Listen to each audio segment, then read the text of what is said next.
imagine if you have a sink that's broken and it's overflowing with water and you just decide to mop faster rather than figure out where the pipe is leaking and try to solve the pipe.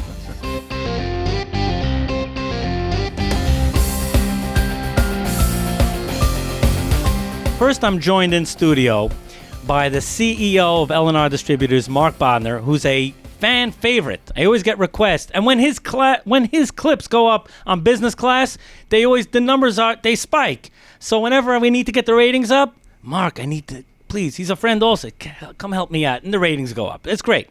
And he introduced me to a world talent, Nick Sonnenberg. A little bit about Nick Sonnenberg. Leverage.com. He is the co-founder of Leverage. We're going to talk about it in tonight's show. Nick spent more than 8 years on Wall Street, and he was actually the youngest person to graduate from Berkeley with a master's degree in financial engineering. He co-authored the book Idea to Execution: How to Optimize, Automate, and Outsource Everything in Your Business. What a great subject. Pandemic, no pandemic. With that intro, Marc Bodner, Nick Sonnenberg, thank you for joining me here on Mind Your Business. Thanks for having me. This is very special. Marc? Hey, always a pleasure to be here, and especially when I get to bring one of my really close friends in Nick. This is going to be fun. It's going to be fun and informative. And I would just say, now, Nick, soon we got to talk about it. You know, when you write a book like that, you have probably more coming. So whether you want to share that on the air or not, that's going to be your call. But the book Idea to Execution: How to Optimize, Automate, and Outsource Everything in Your Business. And you have a acronym that has that you've marketed and have trademarked perhaps. CPR: Communication, Planning, Resources, Efficiency Framework. I'm going to first turn to you, Nick, and then Marc, please join me. And Nick said it was okay to ask him anything. So guess what? We are. All right. Well, it's an honor to be here. Thank I'm a you. huge fan of Marc. And by the way, you have great inflection in your voice. I really need to improve on my monotone-ism. You're a pro at this stuff. Yeah, you're a pro at this. You have the content. Thank you. So my CPR framework. Well, before getting into CPR, you mentioned the first book. Yeah. And I think the story of how I wrote the first book is actually just as interesting as talking about the framework. So that the first book, we spent about 25 hours on the book. It's the story of how I bootstrapped Leverage, getleverage.com, to 7 figures in the first year with 150 people on the team with no office. And it's how we leverage, no pun intended, systems and tools to do that. This was really the preface that really got me to the CPR framework, was the challenges and trial and errors of how do you run a fully distributed team. But the book is about how we were able to do it. And the way I wrote the book, which I think might be interesting to kick things off to listeners. Every day I'd go for a walk and I would record in a tool called Dropbox with a V. I don't know if it's still around, but I'd go walking and I would just brain dump a few minutes of what happened today, ideas, etc. That would automatically go to a Dropbox folder, set up a Zapier is an automation tool that would then send the recording to my ghostwriter, who would listen to it, summarize it, and stick it in an Evernote. After about 9 months, this Evernote was basically a book. We then hired working with my ghostwriter, we hired a writing agency who did a series of interviews. They wrote a rough draft. I have a podcast as well. I announced on the podcast who would like to be a beta reader in exchange for giving some notes. So I got 12 people to say yes. I stuck it in a Google Doc in suggestion mode, crowdsourced the editing, and then I gave it a read. And it wasn't a New York Times bestseller, but it was like Amazon bestseller and a few other things. So I just thought that's an interesting story, as you were mentioning the first book. That's a great story. Because that goes at the heart of really figuring out. I mean, you did it all remotely. You went for the walk, the ghostwriter here, the team there. It wasn't and this happened all before the pandemic, correct?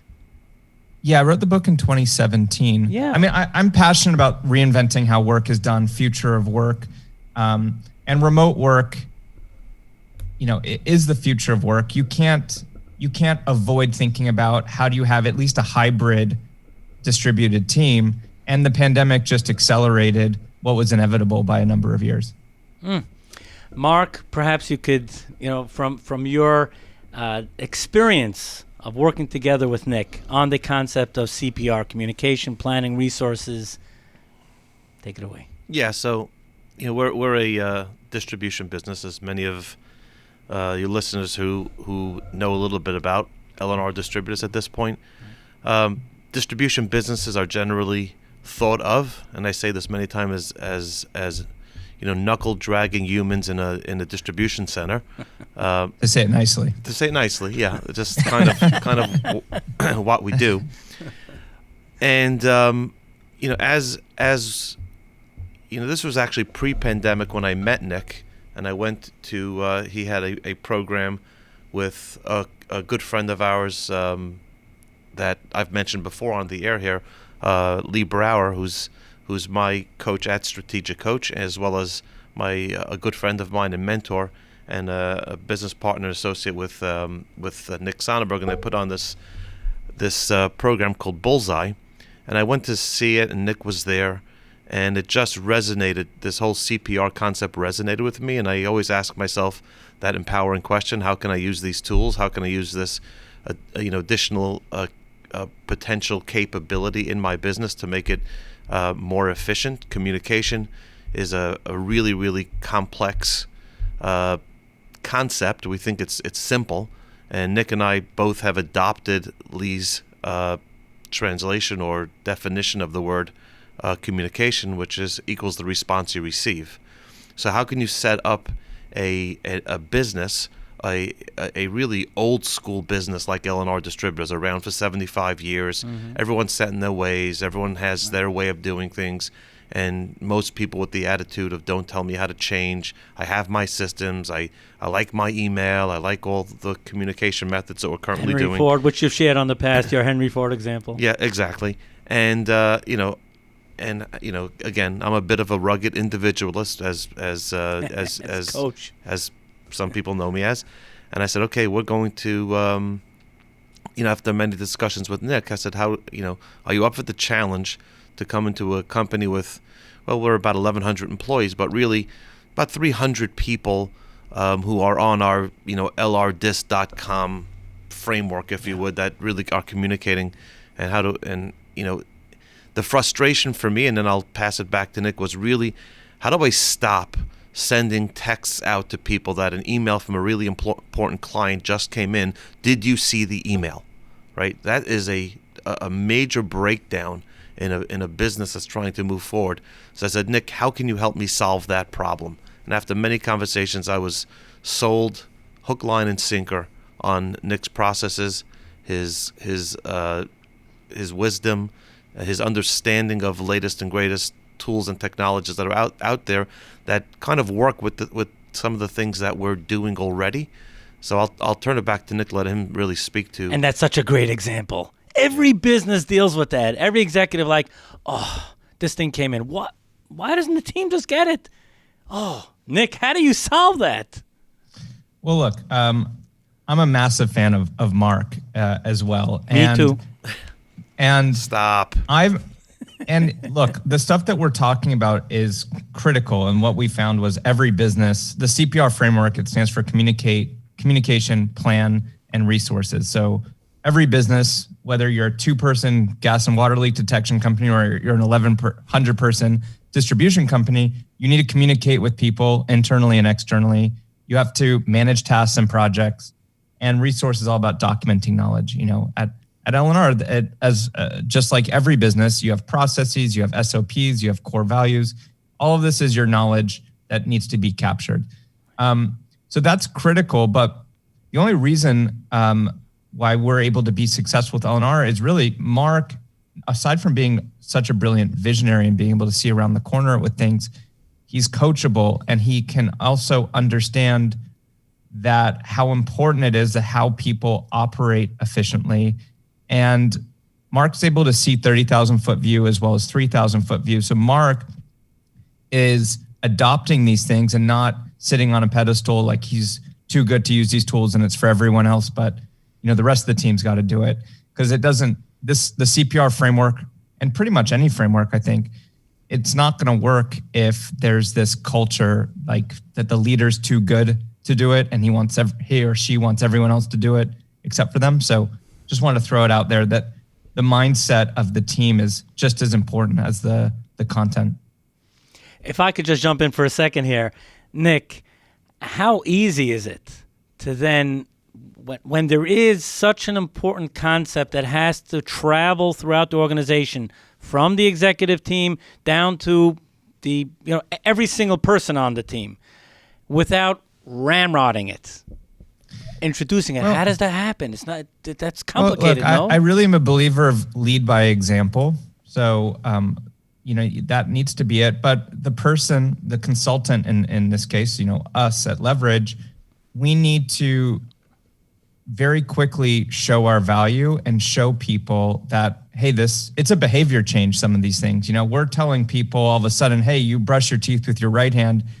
Now we're going to tell you to do it with your left hand. So we try to balance in a reasonable way, not overwhelming. Like I could sit here and rattle off hundreds of tools. It's not going to help anyone, because you only get value out of these things once you're proficient to a certain degree in it. So you have to be mindful and clever around what order do you roll things out, so that you want to make sure that you're giving maximum impact up front, so that you're kind of playing with house chips after just a few weeks. So when we do it, we try to be strategic where we can just show a huge gain of time savings up front. And then that avoids a lot of the friction where they look at us as a drag and it's like, oh, I'm already underwater. I'm already at full capacity. Now I got to do another training. I have no problem with the way I use email, or I have no problem. I know exactly what I need to do. Everything's perfect. But then when you just show them how it could be a new tool, or it could just be a new way of looking at a tool. The biggest problem is people don't know when to use different pieces of technology. The second biggest problem is they don't know how to use it. People usually are just using text and email interchangeably to talk to their spouse, their teammate, their friends, their clients, without any rhyme or reason. And before you know it, you've got a scavenger hunt and it takes 10 times longer to find anything than it needs to.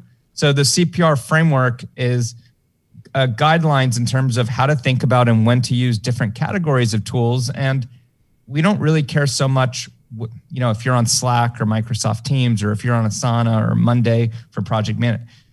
The 95% of the problem is solved by understanding what is fundamentally, what is a project management tool, what is a communication tool, separating out when different information lives in different buckets. Most companies optimize for speed of transfer of information. You're already super busy. Okay, I just got to tell Mark this thing. I'm on my text message right now. I'll just text him and I'll get it out of my head and we're done. But pausing, spending an extra few seconds, putting it where it belongs, which, if I'm on the team with Mark, that might mean Microsoft Teams, and it might mean another extra second and putting it in the finance channel because we're talking about finance. But in 3 months from now, Mark and I have to continue talking about it. It's going to be 10 or 100 times faster to retrieve the information if we would have taken the extra pause up front to put it where it belongs, right? So everything that we do kind of underlying is all about optimizing for speed of retrieval of information, as opposed to most businesses optimize for speed of transfer. Does that make sense? Absolutely makes sense. And I know that people are going to be pinging me and asking me, get Nick to share some of the tools. We will. That's the beauty of having a show for 45 minutes. We will get there. We're going to take a short commercial break, but a special thank you, Marc Bodner, CEO of L&R Distributors, co-hosting with me, and we're interviewing Nick Sonnenberg, co-founder at Leverage. By the way, what's the website people can find out more information about your firm? Getleverage.com. Getleverage.com. I'm joined here in studio, none other than Marc Bodner, CEO of L&R Distributors and a very good friend. And he introduced me to a superstar, Nick Sonnenberg. He is the co-founder of Leverage. That's Get Leverage, getleverage.com. Getleverage.com. Before the break, we were talking about CPR. By the way, Nick wrote the book. He co-authored the book, Idea to Execution, How to Optimize, Automate, and Outsource Everything in Your Business. And before the break, he was discussing how just, he actually made it so simple. Like, how could life be that simple? So, Mark, let's jump right in still on some of the tools needed to make life that simple. Yeah, well, like everything else, it's never that simple. We all know it. You're taking the wind out of me. And Nick's a good friend, and I appreciate all the compliments along the way here. But the truth of the matter is really fundamentally understanding when to use tools for a specific instance, for a specific type of communication, when to use tool A versus tool B, and then, as Nick pointed out earlier, truly understanding the capabilities. And when you're dealing with rolling out a process like this to a lot of people, it is really, really important, and I'm going to just echo what Nick said earlier, really important that a management team from the top has to be 100% bought into this and really driving the process, because it's going to be a lot. It's so much easier just to send a text, right? But now go to try to find that text. So we started out with Nick really talking about, how do we use our communication tools today. I gave an example before. One of my frustrations was sending a text message out to a VP of sales around the fact that one of our top customers just emailed him, and I happen to know his method of communication is top-down inbox, right? And so he's going to look at the oldest thing first. He may not see that email for 2 days. And that's just, I'm going to say it clearly, unacceptable, okay, in a sales-driven business. So it was really the impetus of saying, okay, we're going to a certain extent, if the executive buys in, it is a bit of a ramrod. It is a bit of you're going to have, like everything else in life, you have your early adopters who think this is the greatest thing since sliced bread. You have your sitting on the fencers who are, okay, let's see what this is all about. And then you have your never-comers. And sometimes your never-comers, you're never going to convert. And I'm so passionate about this that never-comers may not be here for a very long time, because we're going to communicate this way.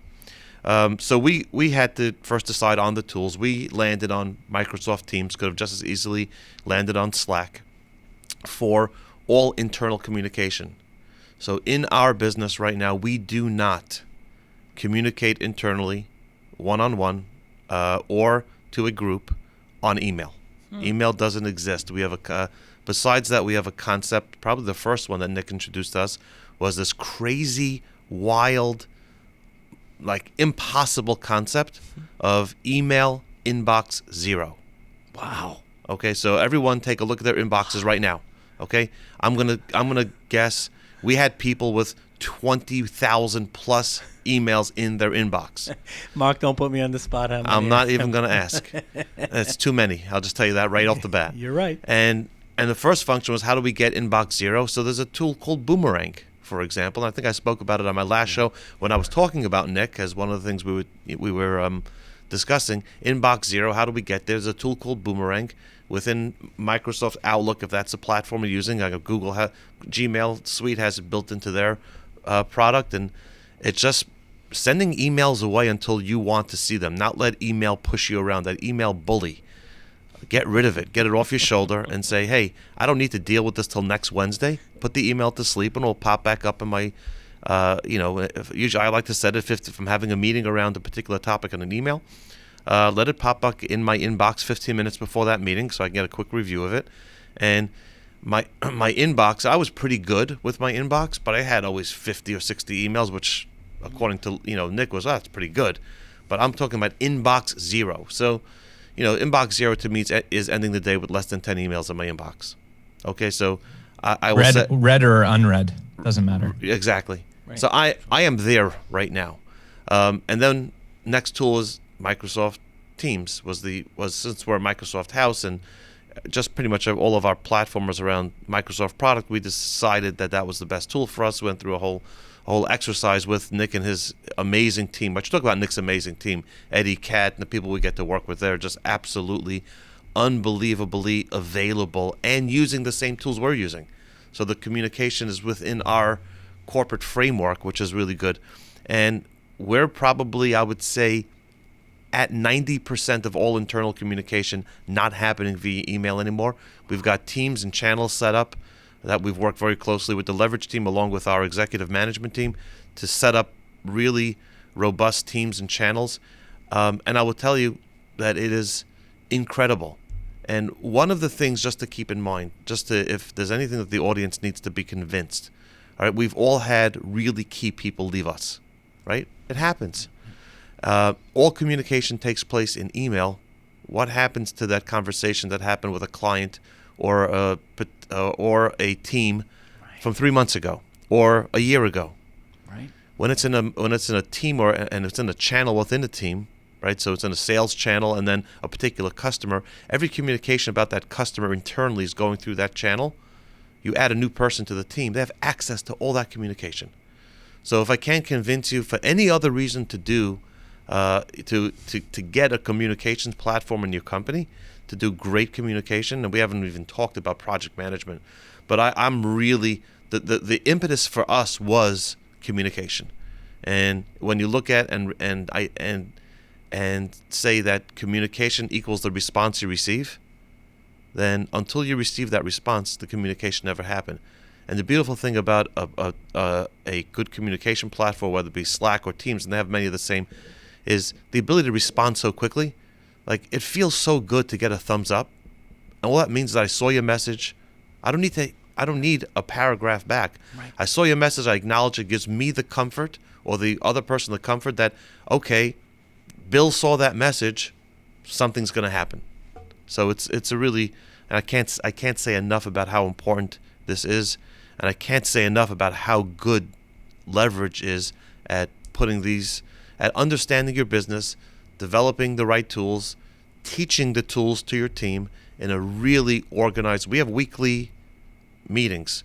I'll add one more thing. We went live with leverage at the same time that our business we partnered with a private equity firm. So we had a lot of stuff going on. And I said, and everyone looked at me like I had like 3 heads. You want to do this now? Really? Now? And my point was, if we don't do this now, whatever we're about to do in the next 6 months, year, 2 years out, is going to be 10x harder, 10x more difficult, with lots of. And I'll quickly go to my last point to give Nick a chance to talk, because he's really the expert here. You should be listening to him, not me.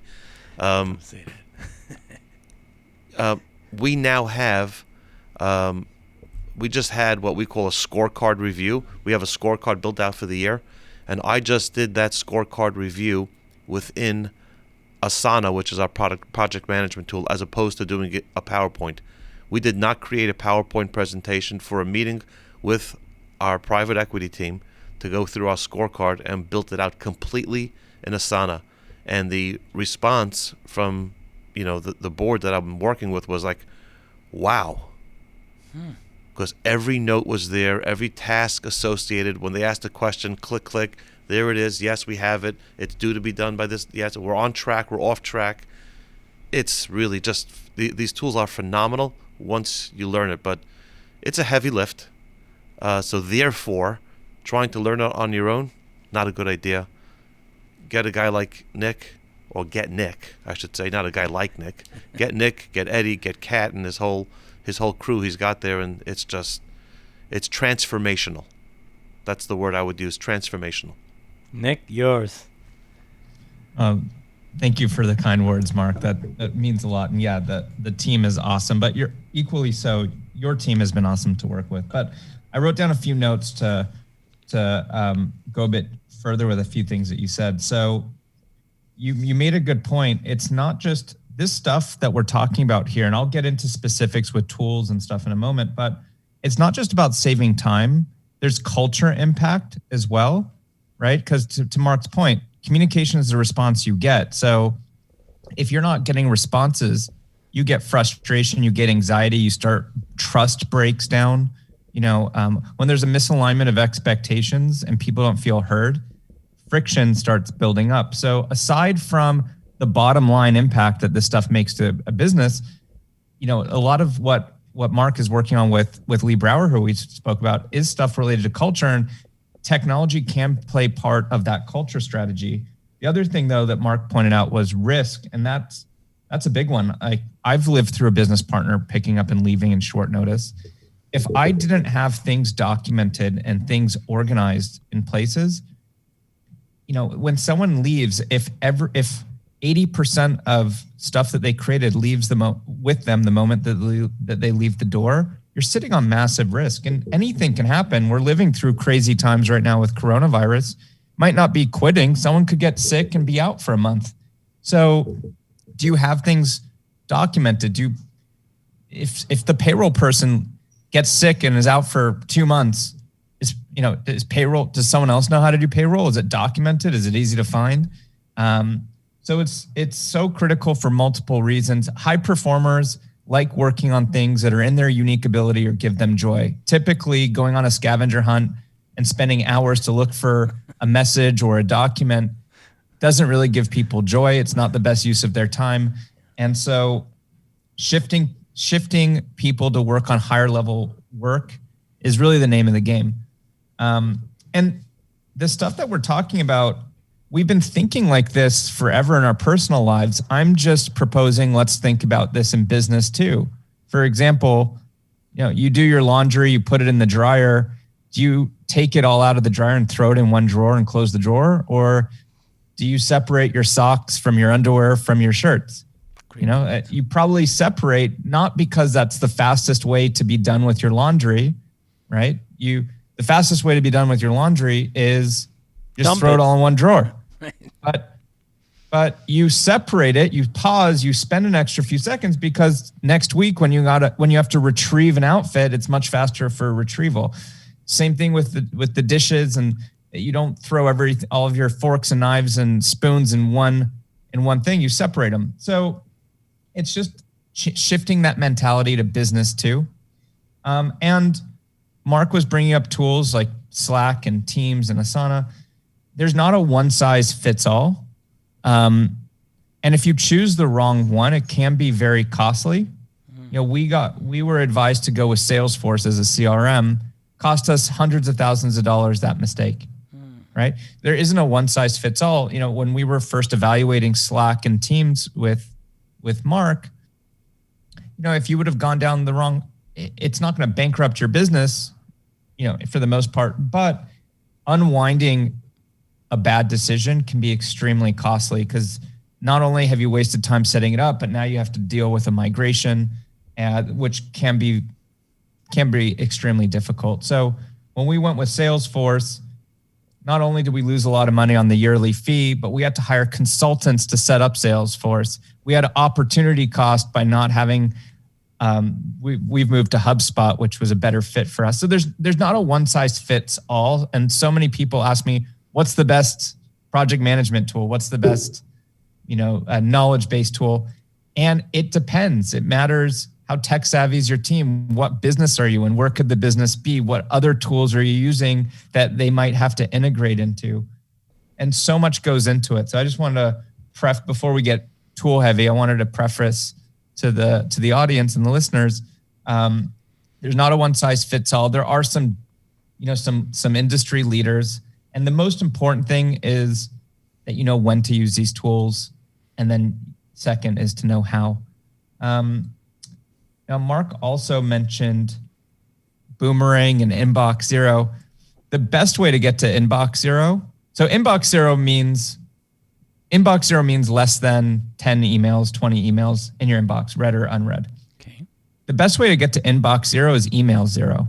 And so a big reason, so there's tricks like Boomerang, which can help you to snooze an email so it leaves and comes back later. But the biggest lift that you'll get to getting towards Inbox Zero is shifting all of that internal communication out of email into an internal communication tool. So for example, Slack or Microsoft Teams are two examples of tools for internal communication. Shifting anything that's task related or project related out of email and putting it into a project management software. That's where that tool like Asana that Mark mentioned, or Monday or Trello or Basecamp, that's where that gets in. So once you move all the junk that shouldn't be in email into the appropriate tool, you'll probably find 80% reduction right away in email. But you don't want to just move junk from one place into another and then now it's just a graveyard in some other tool that's not getting managed. So you have to manage it properly. But the first step is to get it into the right place. And for me, email is just a to-do list that other people can add to. It's an external communication tool. You use it with vendors, with clients, with people outside of your organization. For internal communication, Slack or Microsoft Teams. Even if you don't use these tools right, just the separation between internal and external already helps you to prioritize your day. If you're in sales, you might be wanting to live more in email because dealing with clients is the primary function of your job. If you're in HR, you might spend the majority of your day in Slack or Microsoft Teams because the majority of your job function involves you dealing with internal communication with team members. So just the separation alone allows you to have a little bit more focus of where you're looking or spending more of your time. Not to mention, if you ever have to retrieve information later, at least I know, okay, Eddie told me something a while ago. Well, Eddie's on my team. I will look in my internal communication tool. I don't have to look in 16 different places. I look in one place. So that's kind of the next thing that people should be aware of. And lastly, too, this stuff only works if you have buy-in. Adding a new tool could hurt your business if people are out and out refusing to, and then you have to start keeping track. Oh, well, Mark is following the game plan, so I know I can assign a task in Asana or write a message in Microsoft Teams because Mark is on the playbook, but Kat isn't on the playbook. Kat still prefers text. So now I got to keep track that if it's Kat and it's a weekend, I got to do text. And if it's Eddie or if it's John prefers email. You can't keep track of all that. It's way too much to manage. Right. So you got to get everyone on the same playbook. Hey guys, for this purpose, we use this tool. Otherwise, you got to keep track of 10,000 preferences, and it's a nightmare. Does that make sense? Of course, because then it's just you're spending time on maintenance, as opposed to productivity. I mean, just simple as that. My guest is Nick Sonnenberg, co-founder of Leverage, which is getleverage.com. He wrote the book. He co-authored the book, Idea to Execution: How to Optimize, Automate, and Outsource Everything in your business. And I'm fortunate to be co-hosted here by Marc Bodner. Mark. So, Nick, I just want to add on to something because, many of the people who are going to be listening to this are in sales, and we are in the process, and we are very fortunate to win a very, very significant new customer over the last couple of weeks. And so we talked. I heard Mazel Tov. Thank Mazel you. Tov. So you just spoke about external communication, email. How would you like to know, Nick? I don't know if I told this to you yet, but we onboarded this customer as guests into Asana as a communication tool, built out an entire onboarding project plan prior to my meeting with the CEO of the company last week. And her team, we have already been communicating prior to that with the team through Asana as guest users. And her team basically sold the deal for me when they said, we're already communicating with the team. They have this project management tool. The entire project layout for the next 3 months is laid out, broken down by section, by tasks, etc. And they're adding stuff to our project management tool. Wow. They're adding stuff into Asana. So we're not communicating with them via email. I've gotten an external brand new client because I've now trained them from minute one that all of this huge integration that we're going to do with them, it's all going to be managed through Asana. So they're actually doing the work for us. You didn't know that. That's great. And you didn't know that yet, did you? I have goosebumps now, Mark. You're such a star student. I mean, not only is it going to streamline the communication, but it's also going to provide two-way such a better experience for you because you guys are gonna have visibility both ways into what's going on, what's the status of this milestone or this task, and you don't have to start emailing, hey, what's going on with this? People can just go and click a button and answer their own questions for themselves. Really, really exciting times. Wow. Using technology to the max. That's really what wow. I'm joined here by my very dear friend, the CEO of L&R, co-hosting tonight with me, Marc Bodner. Thank you for joining me here in studio. And he introduced me to a superstar, Nick Sonnenberg. Among his accolades, he wrote a book called Idea to Execution: How to Optimize, Automate, and Outsource Everything in Your Business. So far, he shared a wealth of information, so therefore this YouTube episode is certainly going to be quite popular. In the remaining minutes that we have, Nick also has much to share about marketing. And Nick, I'm going to turn to you. You know, marketing is such a is such a big world and such a necessary part of a business. But there are times when, as you've put it, you know, you should put the gas pedal to the metal on it, and there are times you have to put the brake on it. What are your tips and suggestions on when a company should invest, when they should pull back and study, you know, and study the results first? What's your explanation on that? No, thank you. So Sure. I mentioned earlier, not everything's been green grass and, you know, easy, right? I had a business partner that left. We almost went bankrupt during that period. And one of the big lessons that I learned was, when should you do marketing versus focus on other parts of your business? And just to give a little context, we grew very quickly. We grew to 7 figures in the first year, 150 people. We were growing net around 10 to 15% a month. Wow. But that was 20, 25% new clients in and 15% or so clients out every month. So what does that tell you? That's good marketing masking a product. When he left and we didn't have great process and we had no more marketing channel because he was the marketing person, and I was just left with this broken business that was hemorrhaging clients at a rate of 15% a month, you have to really get smart really quickly. We lost like 40% of revenue in like a 2.5 month period. And it's during that process that we met our mutual friend, Lee Brower. He was the only person that called me to say, I have a sense that there's something going on here. I got a weird phone call. How can I help? He was the only person that offered to help. Incredible, incredible man. So what I learned was a couple things. One, we needed to have some better structure with how we communicated. I mean, managing 150 people we were documenting process, but this CPR framework we didn't have yet. We knew about tools and we were really good with using tools, but we didn't have a proper framework when to use it, and we weren't using it as good as we could be. So that was the first thing. I was working, 18 hours a day for a really long time. And this framework really helped us to kind of make the plane get back to stable, and allowed us to come up for air, which is the name of the new book coming out. Oh, you're teasing us here. You dropped that. Well, what's the name of your next book? So the new book coming out, it's all about the CPR framework we've been talking about. Okay. So it's called Come Up for Air.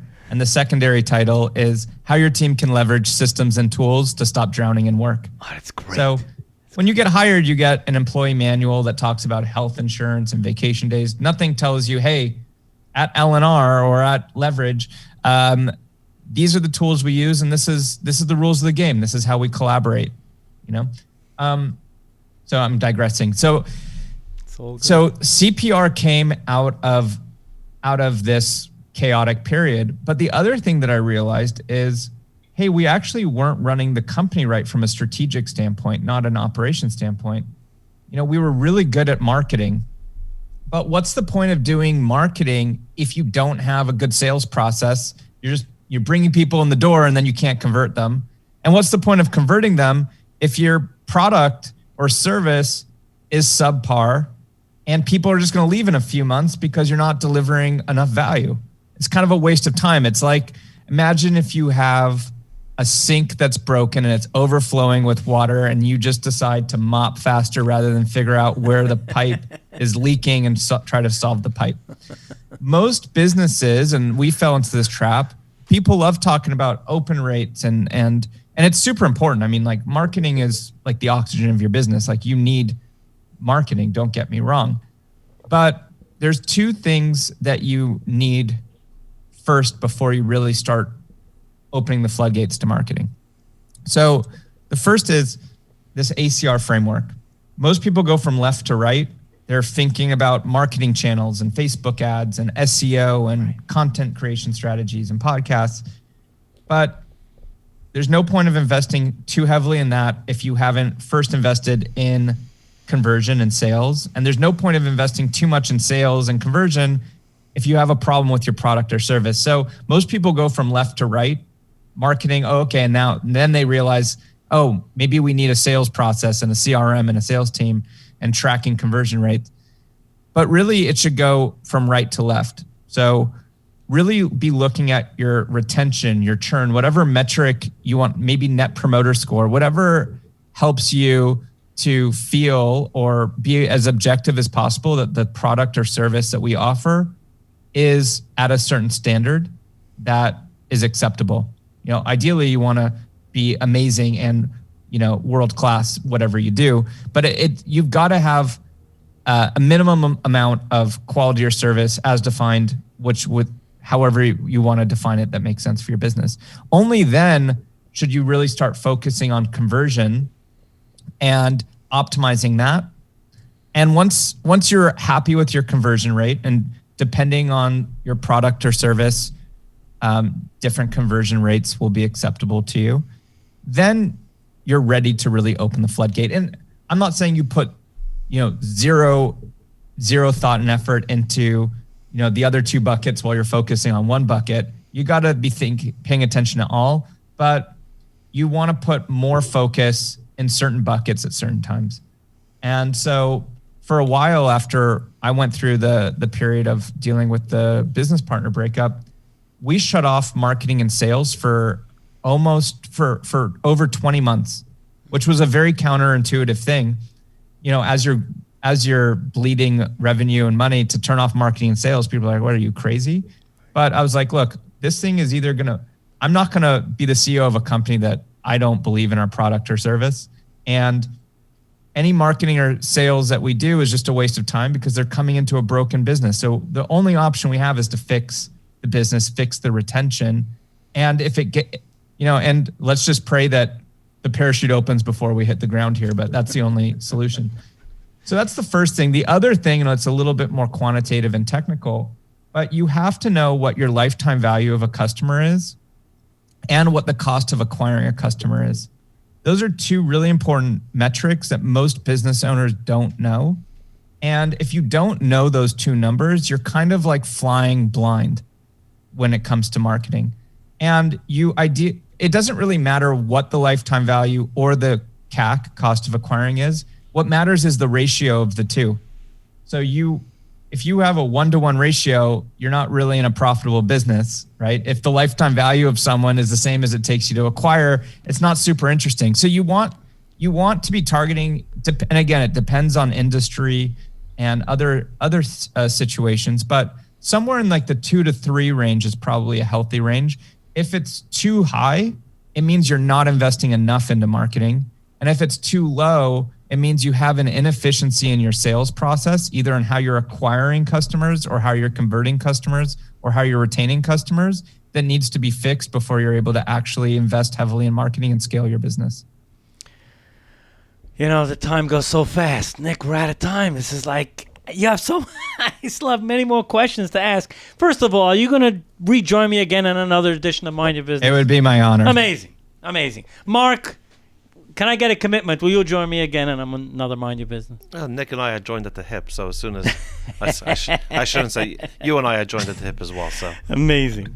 I just like bring 20 years ago I learned about this concept called triangle, like the Bermuda Triangle, and I actually named it my Bermuda Triangle. So as I find great people and great resources, like I love sharing them. So it's like being able to share Nick with you, and now the audience. Now with your audience, tens of thousands of people. It's that's just what we do. So, Marc, you co-hosted. Thank you. I'm going to turn to Nick as the guest. Nick, one of the features that we like to present to the audience is that we ask each guest to share something based on their initials, a short, quick tip by you, Nick Sonnenberg, NS, both initials, one of them, your whatever you choose. So for N, I would say focus on your not to-do list as well as your to-do list. I think for the most part, the not to-do list is more important. So what shouldn't you be doing, and focusing heavily on that is something that a lot of people don't spend enough time focusing on. And then S, separate where information lives. So back to CPR, separate internal communication from external communication, to task and project management, to documenting knowledge, to have separate places where information lives. What an amazing show. Special thank you to Nick Sonnenberg, co-founder of Leverage. You could find out more information about that firm, getleverage.com. Special thank you to Marc Bodner, CEO of L&R Distributors, for always sharing such great insights. This is, of course, is going to turn into many, many business class clips, which are featured on WhatsApp and Instagram. And, of course, we post them on LinkedIn as well. Thank you for watching, and make sure to subscribe to this channel and be notified every single time a new video goes live. Don't miss out on any of the weekly interviews that I have with top business leaders, sometimes Fortune 500 executives. Hit subscribe and turn on notifications.